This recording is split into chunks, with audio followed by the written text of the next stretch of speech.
From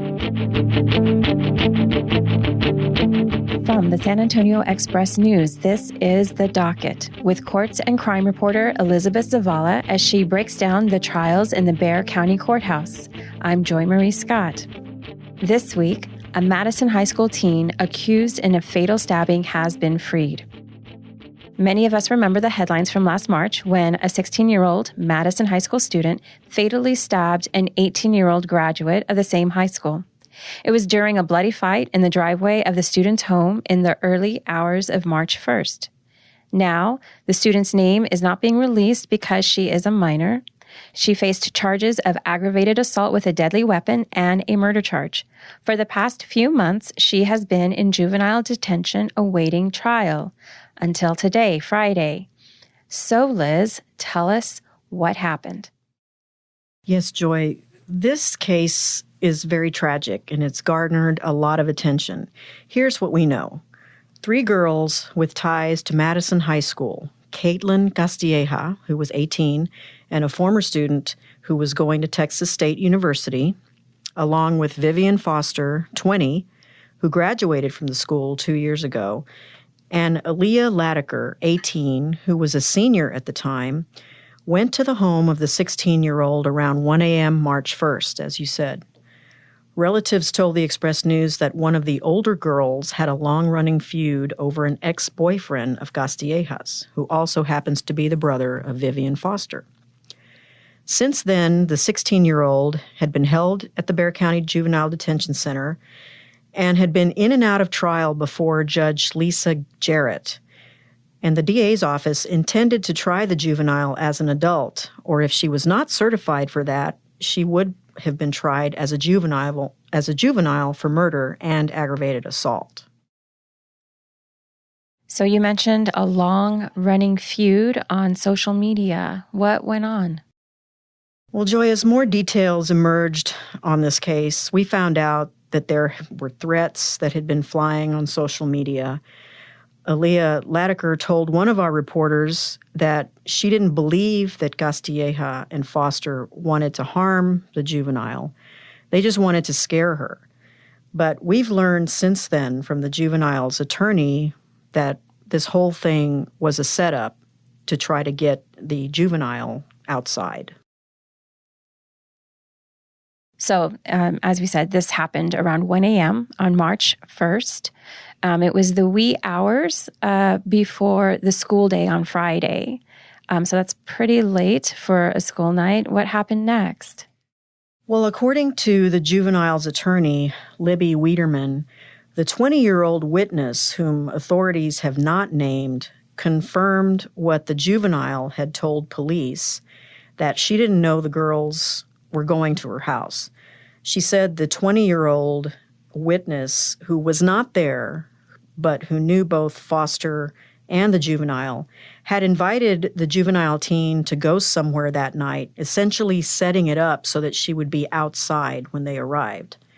So while the juvenile was outside, Wiederman said Castilleja and Foster approached her with hoods covering their heads and part of their faces, and they jumped the teen in her driveway.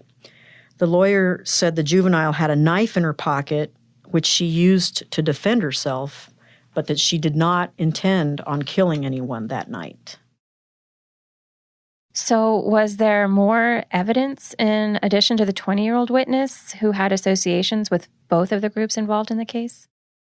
Yes, Joy. I spoke with Christian Henriksen, who is the chief of litigation for Bexar County District Attorney Joe D. Gonzalez. And Christian said prosecutors and investigators reviewed cell phone texts, and they found that there indeed was a plan to jump the juvenile that night. He couldn't really divulge many details about the case, but he did say that all of the evidence they looked at led to self-defense, which is why they decided to dismiss the charges against the teenager.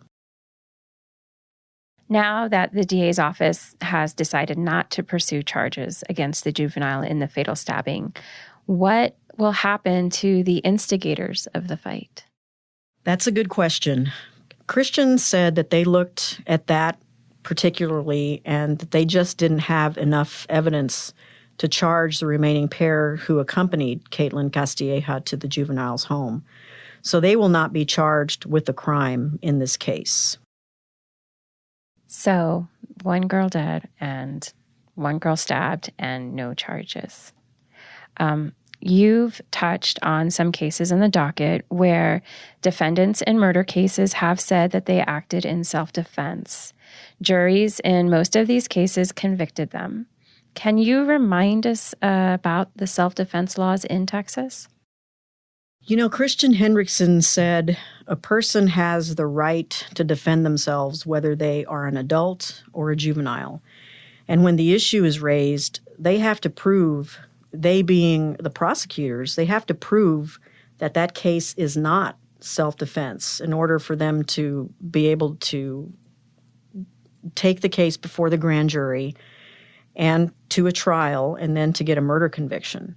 And in this case, the evidence appeared to show that it was self-defense because of what they were able to find on cell phone traffic that showed that they had a plan to actually go there. So here in Texas, there are multiple statutes that address self-defense. Deadly force in defense of a person and defense of a third person. But in this case, the statute says use of force is justified if the person who used force knew or had reason to believe that it was being used against someone who intended to commit murder. So, last thoughts. The 16-year-old, where does she go from here? And kind of what has been the reaction to her release?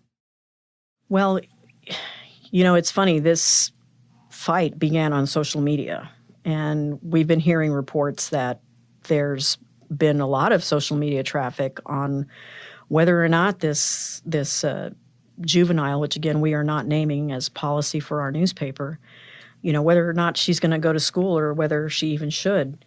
A reporter here at the paper, Liz Teets, who worked with me on this story, spoke with Aubrey Chancellor, the Northeast Independent School District spokeswoman, which is where Madison High School is, and said that the juvenile girl is welcome back at Madison if she chooses to return, and that they would work with her just like any other student. And they also said that the student would be given the opportunity to attend another campus in the district if she wanted to. Now, her lawyer said that, you know, the news of her dismissal was such that, you know, her parents weren't even expecting her to be home for dinner on Friday when the charges were dismissed. So they haven't really made any plans on whether or not she's going to return to the school. But, you know, she did add that it could be a difficult thing going back for her because of all the attention, you know, related to this tragic incident where Christian Castilleja, who was a student at the school, you know, was killed. So, you know, it's probably a little too early to figure out what she's going to do, where she's going to go. But, you know, that could be a really tough situation for, you know, someone who's 16 years old, maybe going to turn 17, with all of this media attention, and especially today with social media, with everybody putting their lives online. You know, I don't know about you, but I would hate to be in that situation because it's kids scary. can be really, really hard. Well, thank you, Liz. You can read more about this case with the Madison High School teen, and you can read more of Elizabeth Zavala's reporting on the expressnews.com. For the San Antonio Express News, this is The Docket, and I'm Joy Marie Scott.